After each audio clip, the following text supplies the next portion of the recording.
Somewhere on Earth is off to visit the faraway land of Patagonia, one of the most sparsely populated regions on Earth. Southern Chile is a vast territory where the clouds seem within arm's reach. At the extreme tip of South America, the only limits are the sky, the sea, and the still unexplored peaks of the Andes. Patagonia lifts the veil on its fragile beauty. Jorge Arratia knows all the secrets of the balseros, the raftsmen of Patagonia. In this remote valley, the lumberjacks harvest cypress wood and transport it down the Rio Baker to the sea. Philippe Reuter's childhood dream was to explore the wildest places of our planet. This enthusiastic mountaineer is a certified alpine guide and lives at the foot of the Andes' immense glaciers.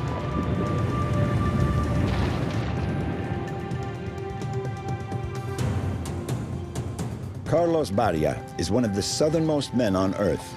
He fishes the icy water of the Beagle Channel. Carlos is a seaman, but also a cattleman.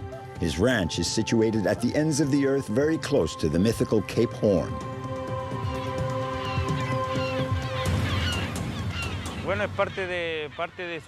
Nature is part of my life. When I fish, I'm communing with nature. It's my livelihood. The sea and the land, I make my living from both. I live thanks to nature.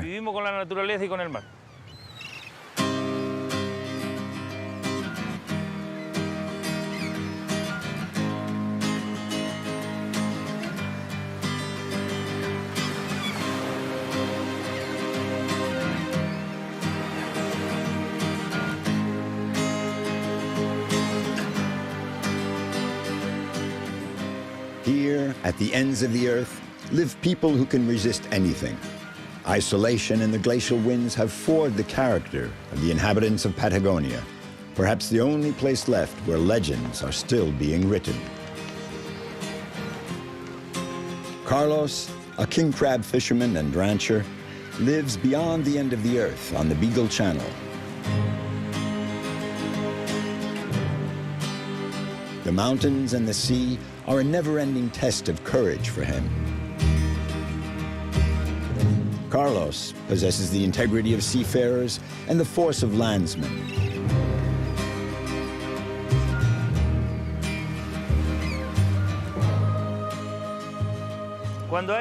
This is a very dangerous place in bad weather. When the weather's like today, we don't go out fishing for centolla, the king crab. The sea's too rough for our boats. It gets very tricky. I know this region like the back of my hand. I've been working here for more than 30 years.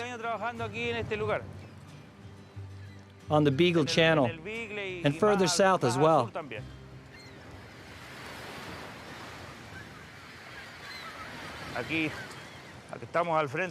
We're just across from the Tierra del Fuego. That's Argentina on the other side. The canal's split in two. One half's Argentine, the other half's Chilean. Sailing here, where two great oceans, the Atlantic and the Pacific, meet, means taking a trip back in time.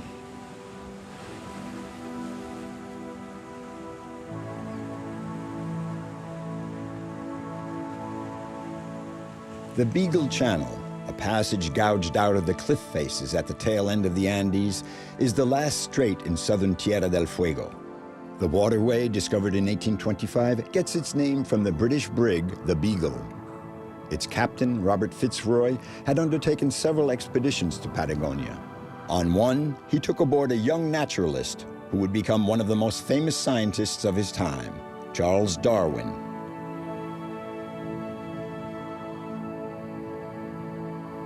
Ever since they were discovered by Magellan, the icy waters of Patagonia's channels have preserved traces of the great age of discovery. These shores are a huge maritime cemetery. This is both the beginning and end of the world, one of our planet's most inhospitable regions. This land of the high latitudes, with its dreaded cape, the legendary Cape Horn, gateway to the vast South Pacific.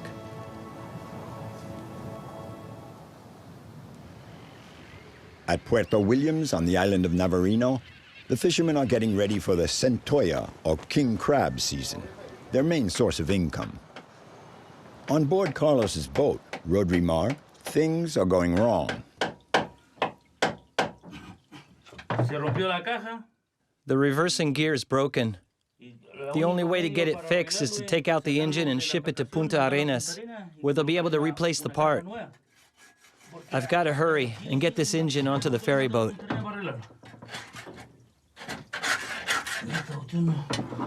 There aren't any mechanics here in Puerto Williams.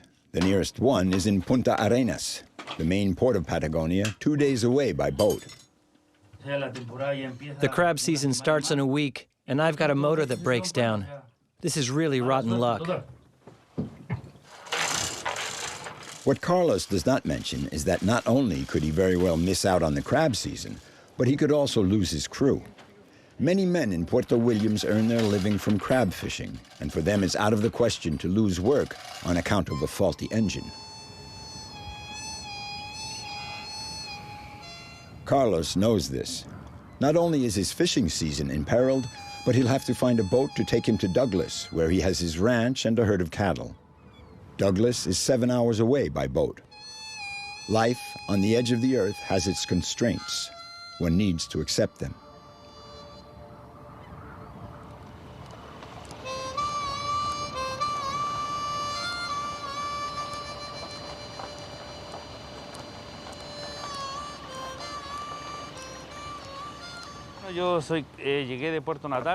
I was 20 years old when I came here from Puerto Natales. So I've been living in Puerto Williams for more than 30 years. Life was hard back then. Things are a little better now. There was only the naval base and very little work. That's why I came here, to work. I like the spot for its peace and quiet. So I stayed in Puerto Williams. I founded a family. I became a fisherman. Here in the world's southernmost village, I fell in love with this spot, and that's why I stayed.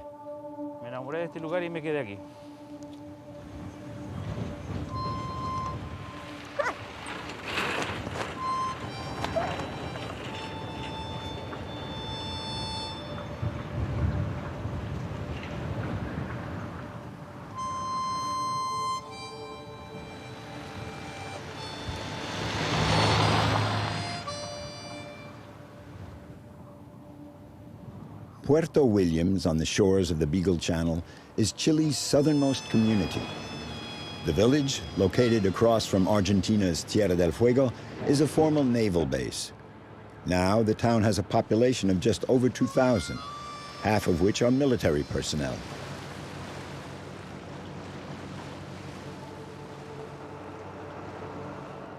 Once a week, the Yagan makes its regular run to Punta Arenas. Carlos may miss the beginning of the king crab season, but he's taken care of part of his worries. His mechanical problems will soon be solved, but he'll have to be patient. It will take a month to get the repaired motor back.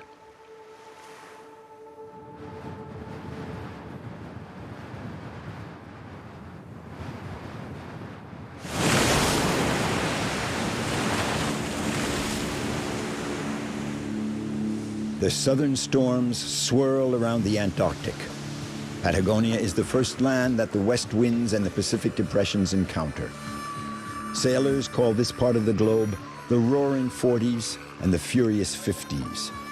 Sailing conditions are some of the most extreme that navigators could ever encounter.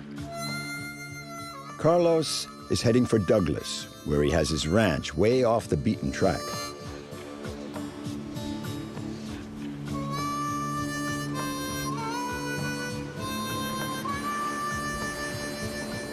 With his crab fishing boat out of order, he boarded the Orcawaya, a rapid boat that serves the isolated communities along the Beagle Channel.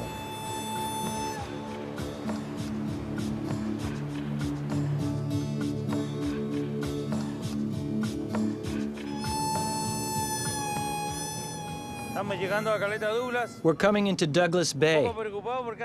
I'm worried because I haven't been to check on the fellow that's working there for more than 20 days. He's all alone, and I haven't had any news from him. I'm worried about his health. I have no idea if he needs anything. You never know. Uno nunca sabe.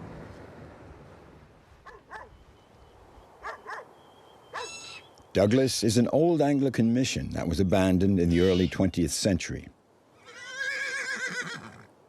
Carlos took over these lands at the end of the earth about 20 years ago. He owns around 100 head of cattle.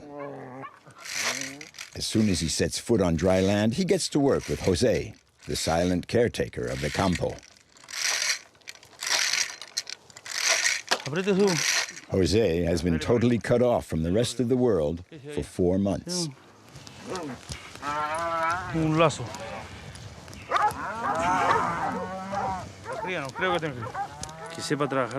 You have to have someone who knows how to work, and even more important, who can stand the isolation. You have to like being alone because out here your only friends are the radio and the dogs. There's no other company. You have to get used to the solitude.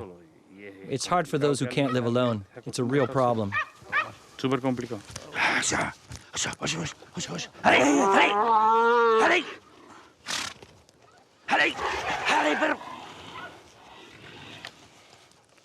Suéltalo más. Here in the far south, Douglas is the only place between Williams and Cape Horn where you can buy meat. Most of the animals we slaughter, we sell to the fishermen. They come through here for the crab season, starting in February. The boats that sail down south all pass through here, and they buy their meat from me.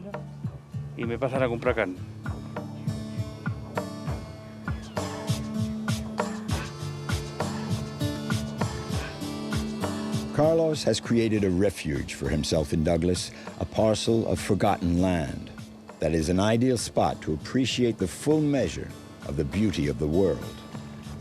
Carlos has left his worries behind him for the moment. There will always be time to get back out to sea.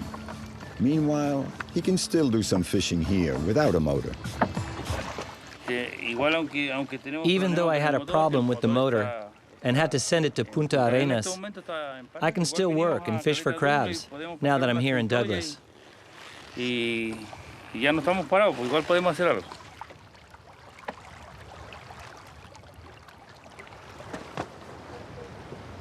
Está empezando la temporada, así que bueno. It's very early in the season. First, I just set 2 traps to see if there are any centolla.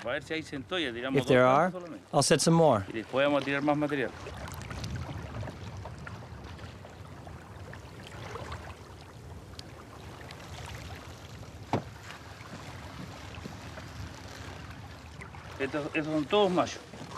These are all males. We're not allowed to keep the females. If we catch any females, we have to throw them back. I'm lucky. I got all males, good-sized adults. They'll sell well.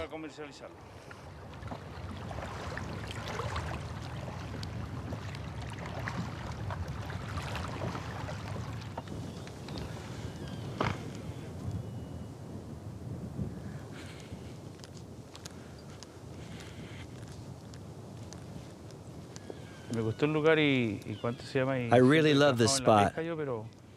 I've always worked in fishing, but I wanted to have a place of my own where I could come and recharge my batteries and work a little as well. Live as I please. I'm a fisherman, but I love the land. I'm not a rancher, but I really like it. I'm still learning about ranch work, in fact. I'm still more of a fisherman than a cattleman.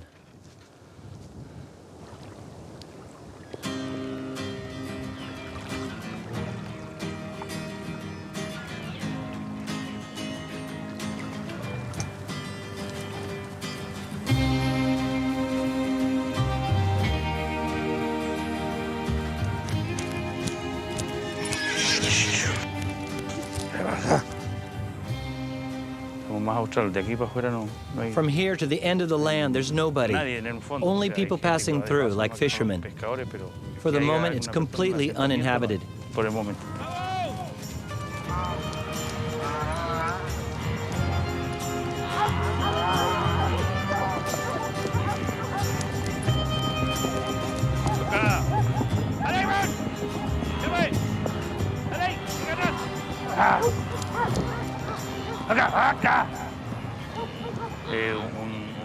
This place means a lot to me. It has a very important place in my heart, right after my wife and children.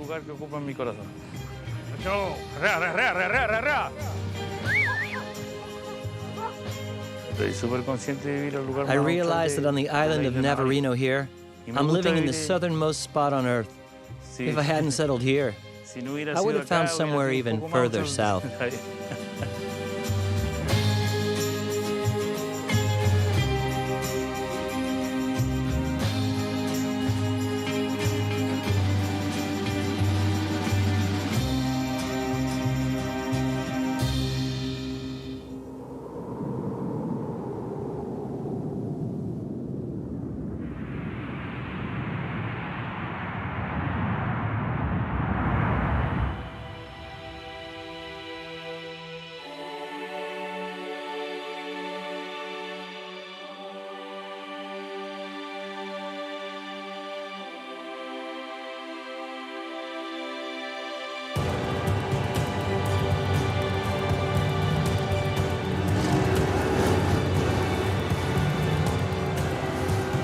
Philippe, an alpine guide eager for adventure, has a keen instinct for the extreme.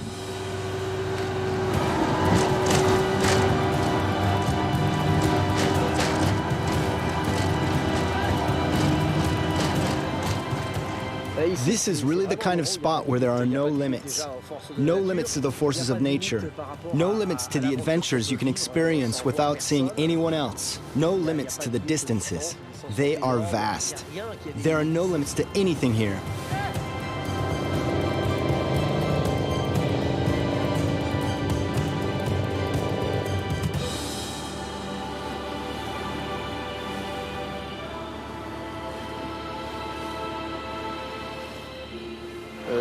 This is practically unexplored territory, with thousands of places where man has never set foot.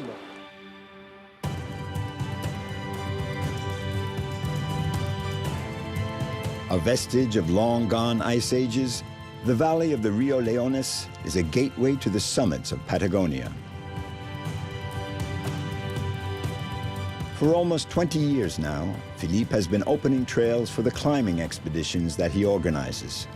The Rio Leones is one of his itineraries, not the easiest, but it leads to the glaciers without passing by the sea and the Pacific Ocean.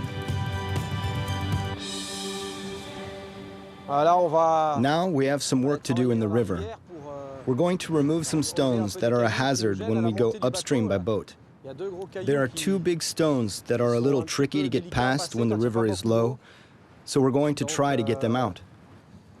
I hope the water won't be too high to work in today.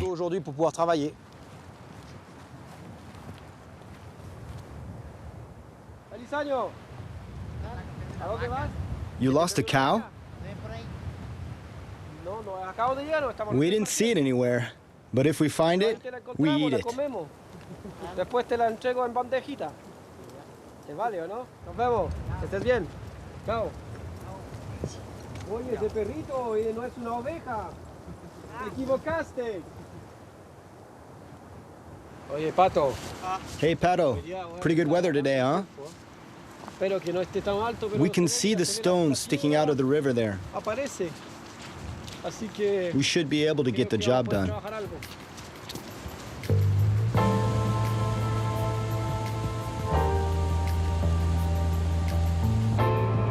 Every summer, Philippe has to negotiate with nature for a rite of passage on the Rio Leones. With puny means and the folly of those who dream of moving mountains, Philippe takes on this unusual job.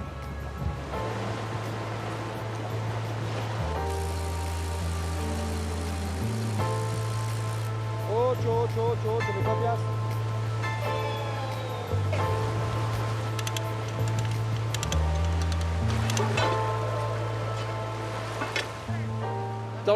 This is what I like about this work, creating, assembling, constructing. Today, I'm drudging this stone. I come so close to it every time I come by here. I think I'm going to wreck the boat and end up in the water. If we can get it out today, it'd be a great relief. One stone a day.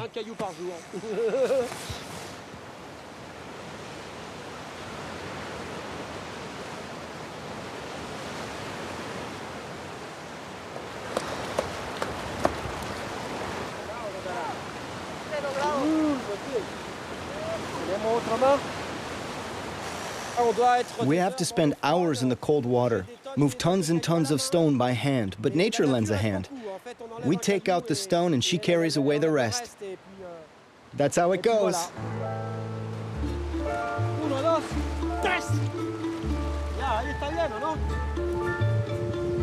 At last, the way to the summit is clear. It's summer in Patagonia, the best season for the Andiniste, the mountaineers of the Andes.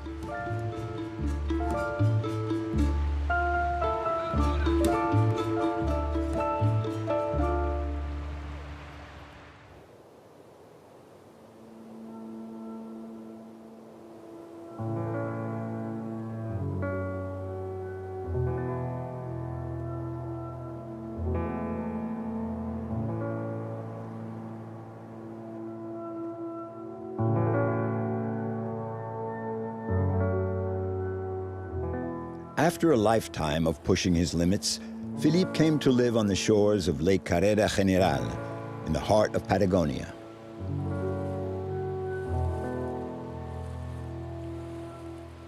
Philippe was born at the foot of the French Alps into a family of avid mountaineers. Then he spent a large part of his childhood in Santiago. Ever since, he has been following his dreams of peaks and pinnacles. He decided to put down roots in the village of Puerto Guadal. A veteran of Everest and extreme challenges, he is one of Chile's best climbers. I was raised in the great outdoors. My father was an alpine guide. I remember when I was 2.5, I walked on the summit of Parmelan in the French Alps. When I was 4, I climbed La Tournette. I was raised outdoors. All my professional activities were connected with the outdoors and nature. Photographer, ski instructor, then alpine guide. Like many things, you catch the nature bug when you're little. And that's what happened with me.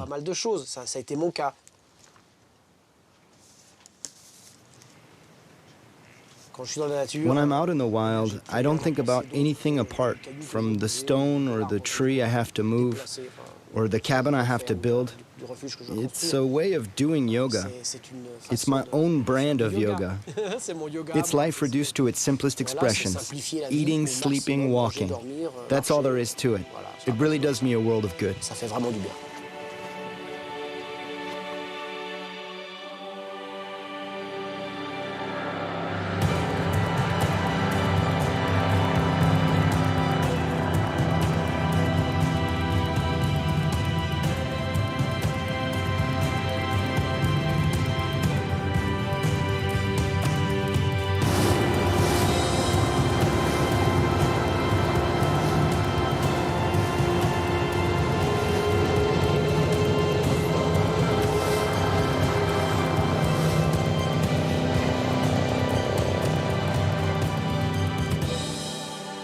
Philippe is taking a group of climbers to the foot of the Leones Glacier, the base camp for the expeditions up Monte San Valentin.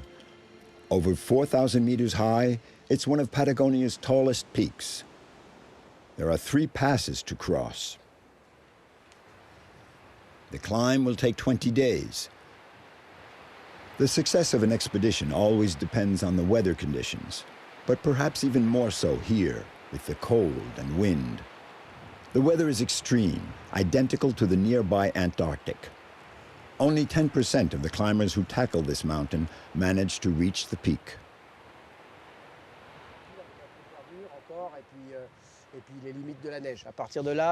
From here on, you'll be crossing glaciers, climbing rocks, clambering up a crest, and all your encampments will be on ice. The main problems are the distances and the climate. Know that you're in for a rough time. You're doomed to sleep in your tent during a storm that will last 1 or 2 days. So, if things go bad, you have to start rationing before it gets too late, so that the trip can leave your head full of breathtaking images. The rest is a human experience that you will live to the fullest. Mission accomplished for Philippe. His alpine guides will take charge of the mission from here on.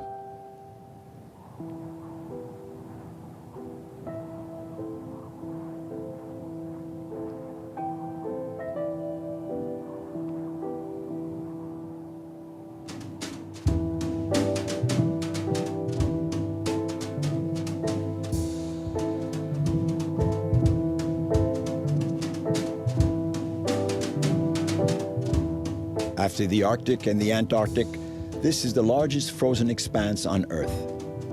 Patagonia is home to the world's third largest ice field. All along the Cordillera of the Andes, the ice sheets stretch north and south for close to 500 kilometers.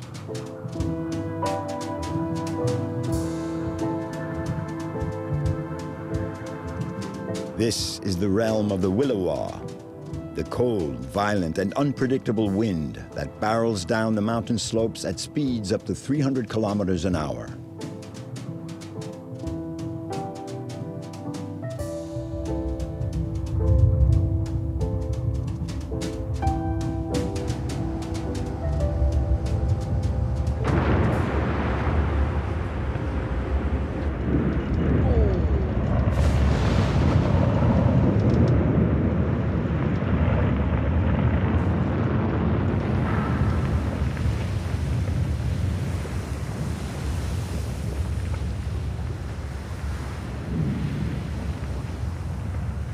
As soon as the weather permits, Philippe makes for the Leones Glacier. It's a fascinating monument, an imposing mass, and a fragile testimony to the upheavals of our planet.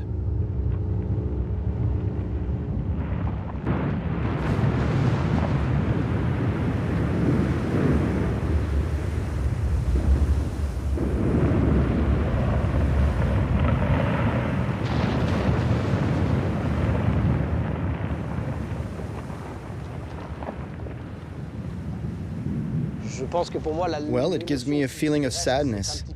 The chunk that dropped off today was very high. It gave the glacier its characteristic height. You can see another one that's falling. You can tell summer is here. It's really so typical. I know from experience, and the saddest part of this whole thing is that there's no going back. We'll never recover that. That's very old ice. There's not much precipitation in the region anymore. So the glacier really took a body blow today. And that's sad.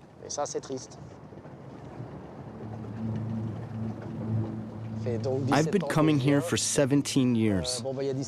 Back then, the glacier touched the rocks on both sides. The face was much higher and covered the width of the lake. About 5 years ago, we started noticing a definite acceleration in the melting of the ice that we didn't have in earlier years. Scientists said the glacier would lose 6 centimeters a day in summer and 1 centimeter a day in winter. There's no way to get that back. I think that in 5 years, it won't even come down to the water's edge anymore.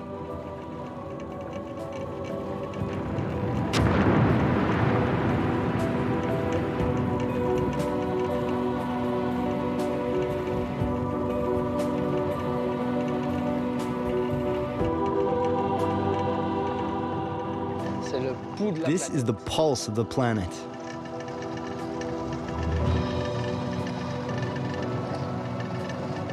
A little finger on the planet's pulse. There are other spots where it beats stronger, but this is my own pulse.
The village of Tortel, ensconced in the Gulf of Penas, was for a long time isolated from the rest of the world.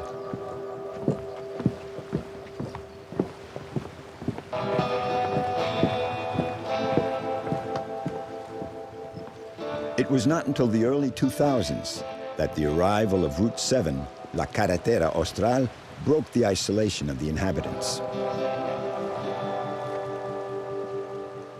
Jorge was 14 when he came to Tortel.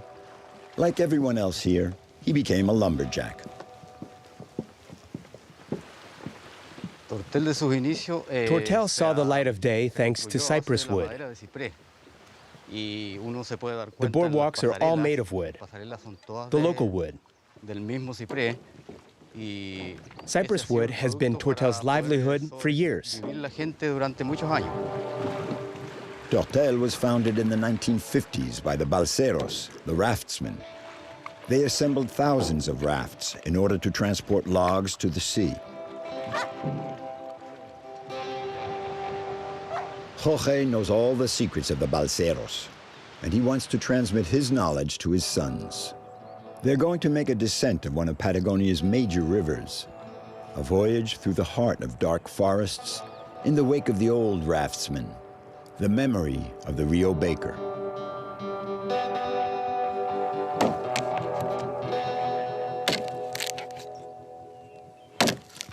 Thanks to the cypress trees, people have been able to settle in this valley.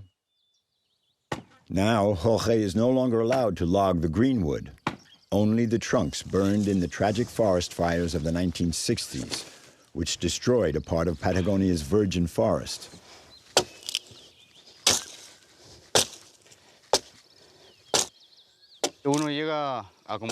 I communicate with the trees. They also have a life of their own. In a certain way, we depend on them. They're a source of work for us. The trees give us everything we need. Cypress wood is very resistant to rain and humidity. You don't need to treat it for it to age well. It has a natural property. It is rot resistant. Unlike the other trees here. That's its #1 quality.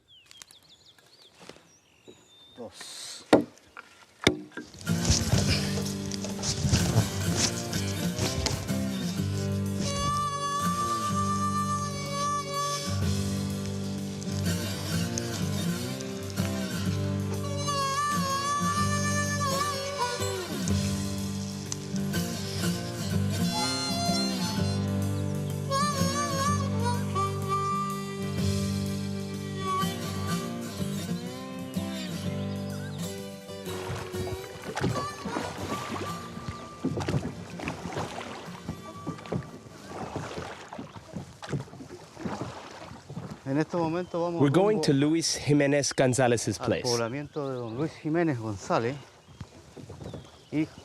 He's a descendant of the early settlers in the region of Rio Baker and Tortel.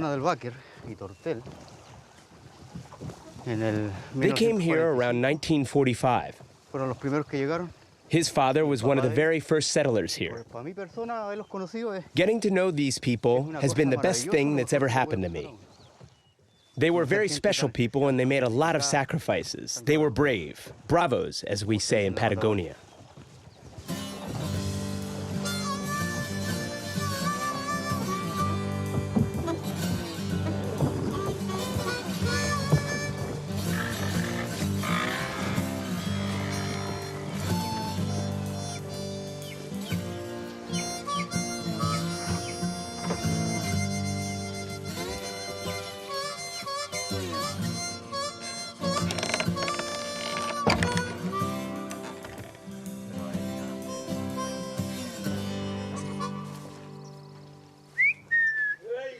Hola.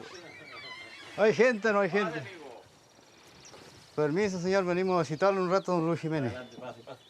¿Cómo está usted? Gusto saludarle. Jorge and Luis Jimenez are going to spend the day in the forest. They have to gather the timber to complete the rafts before the bad weather sets in. Yo creo que hoy, mañana, vamos a tratar de hacer lo que tenemos que hacer para que quede más o menos hecha la pega. We've made huge sacrifices to make this land our own. A lot of sacrifices. And despite the progress, it's still hard, even now. We woodsmen, who've made this place our land, You know, we don't get much help from the government. Muy poca ayuda del Estado.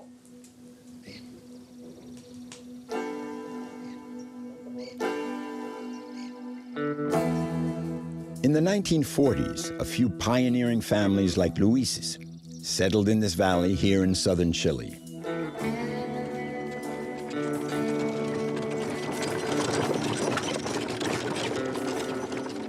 It was a handful of men and women who decided to colonize this untouched land far off the beaten track. The early settlers had nothing but their courage and a healthy dose of hope.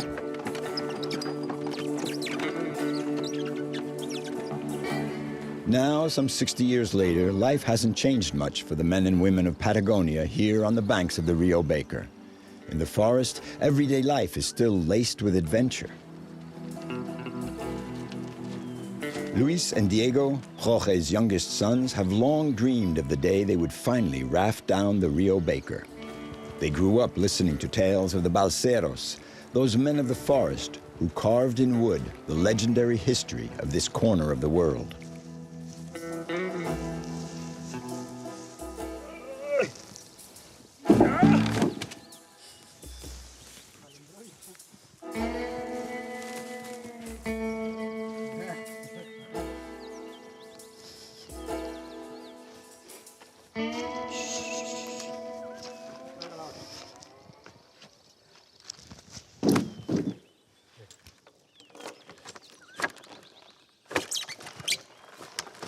The valley, flanked by steep mountains, is difficult to access. There's no road, no machine can fray a path into this forest. Oxen are still the best way to haul the cypress wood.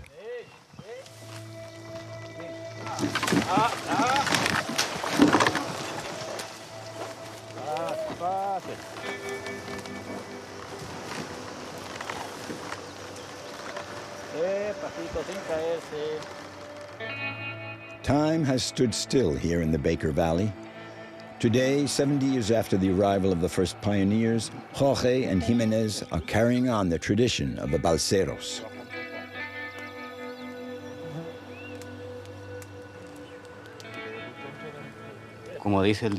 The saying goes, in Patagonia, he who hurries loses time. Everything is difficult here because of the great distances between one place and another, between one village and another. The job we're doing today is very tricky. They say, you must walk slowly over pebbles. That's another Patagonian saying.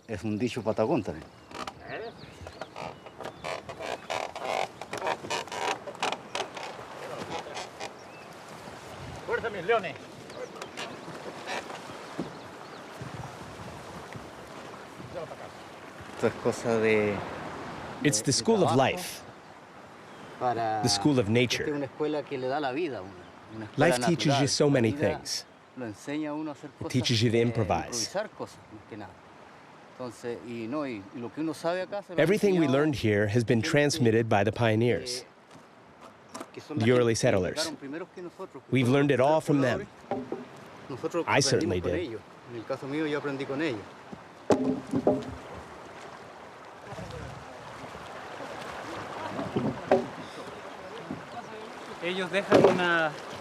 They have left us the heritage of the balseros, the art of log rafting. It's very important for us and for future generations.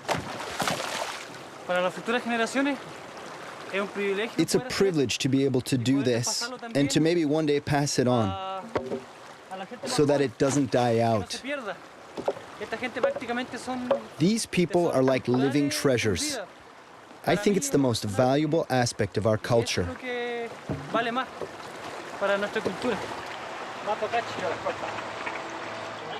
Jimenez, Jorge, and his sons have finished constructing 5 rafts. Now they'll take them down to the Rio Baker one by one to assemble them all into one large timber raft.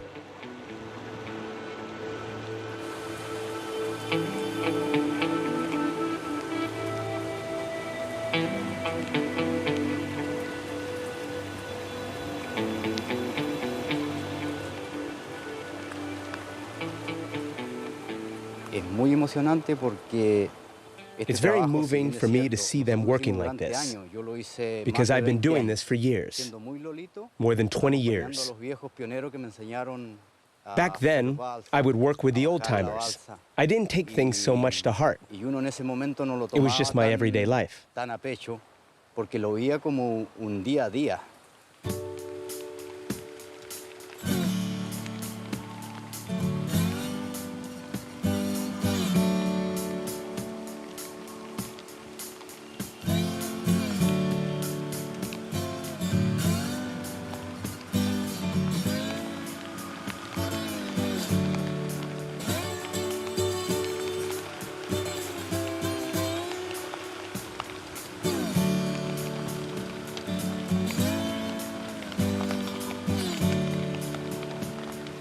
Now there are more than 400 cypress logs assembled into one huge timber raft.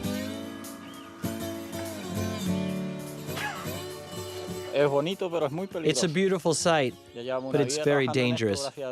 I've done this all my life, and I've never had a problem, thank God. It's not pleasant work, but it's God's will. This is how we make our living here.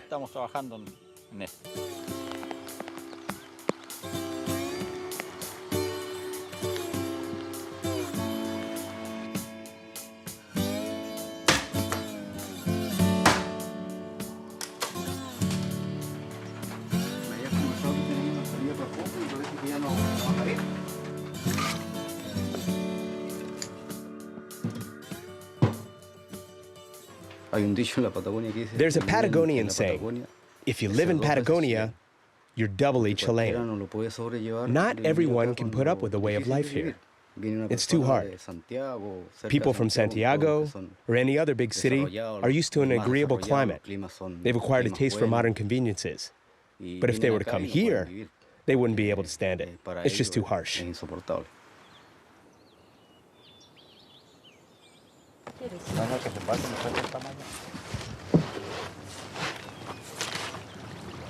This morning, the weather is perfect to tackle the descent of the Rio Baker and reach the northern region of Patagonia's channels.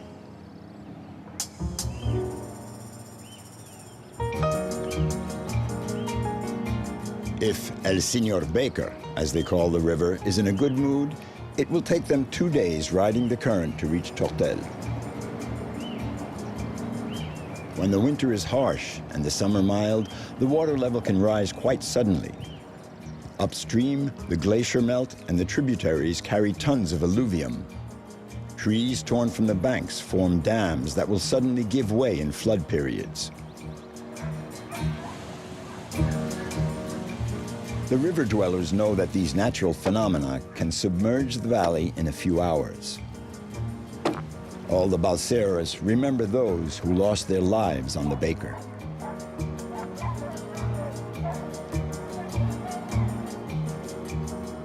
The balseros are at the mercy of the river and its whirlpools.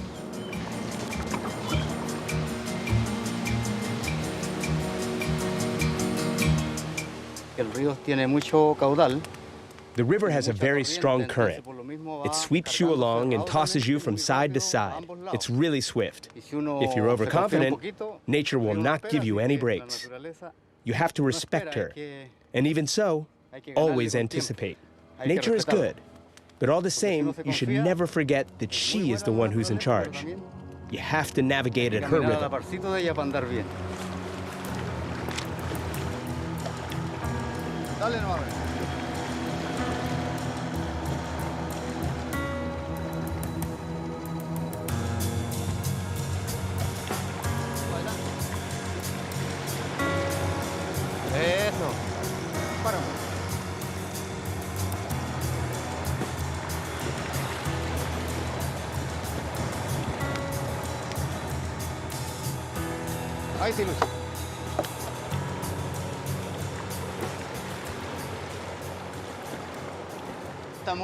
The rapids are difficult. The river is very high, but we made good time. I'm speaking from experience. We have a lot of respect for El Señor Baker. Jorge is quite proud of his sons, and they're not about to forget their first descent of the Baker. Sharing a mate on the river, out in the wild. A lot of folks from the city, even if it is the most beautiful and posh city in the world, would envy this pleasure. Here, we're breathing good, pure air. We're together as a family. This is one of life's greatest riches. Quisiera escuchar el rumor de las olas, volver a sentir las palabras blancas acariciando mi rostro. En el atardecer quisiera escuchar la última canción de los caracoles escondidos en las rocas, melodía nacarada. ¿Dónde está el rey del castillo de arena? Amor de mi vida, tengo la sangre fría. The men and women of Patagonia possess a good number of qualities. They are able to overcome difficult situations, to live in isolated areas, wild, untamed regions, where the smallest job requires a great effort. All that is a vast treasure.